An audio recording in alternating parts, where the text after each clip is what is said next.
আসসালামু আলাইকুম রহমতুল্লাহি বারাকাতুহ। যদি লাইক কমেন্ট শেয়ার কিছু করতে না পারেন অন্তত সালামের জবাবটা দিবেন। আর কথাগুলি শুনে যদি একজন মানুষ উপকৃত হয়, দুনিয়া এবং পরকালে আমি লাভবান হয়ে যাব, আপনিও হবেন ইনশাআল্লাহ তাআলা। আমি নামাজের 2-3টা টিপস আপনাদেরকে শোনাবো।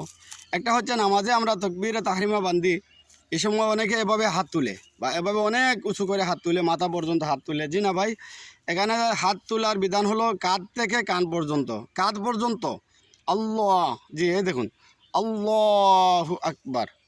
জি, কাঁধ থেকে কান পর্যন্ত, কানের উপরে যেন না যায়। অনেকে এভাবে অনেক উঁচু করে তাকবীরে তাহরিমা বাঁধার সময় হাত তুলেন, এটা শুধরাবার চেষ্টা করবেন। আর রুকুতে গিয়ে আমরা পড়ি সুবহানা রব্বিয়াল আজিম। অনেকে বলে সুবানা, সুবানা রব্বিয়াল, তারপরে আজিম বলে আলিফ দিয়ে উচ্চারণ করে। তো আমরা শুদ্ধ করবো ইনশাল্লাহ সুবহানা, সুবহানা রব্বিয়াল আজিম, আইন দিয়ে উচ্চারণ হবে ইনশাল্লাহ। আমরা চেষ্টা করব সুবহানা রব্বিয়াল আজিম। আর সিজদাতে আমরা অনেকে পড়ি সুবহানা রব্বিয়াল আলা।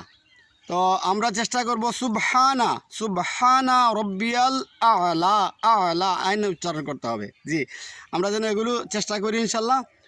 আর যদি আমার কথাগুলি শুনে কেউ একটু উপকৃত হয়, আমি ইহকাল এবং পরকালে মুক্তি নাজাত পাওয়ার আশা করি। আর আপনিও যদি একটু শুধরাতে পারেন, আলহামদুলিল্লাহ, আমার কথাগুলি বলা সার্থক হয়ে যাবে।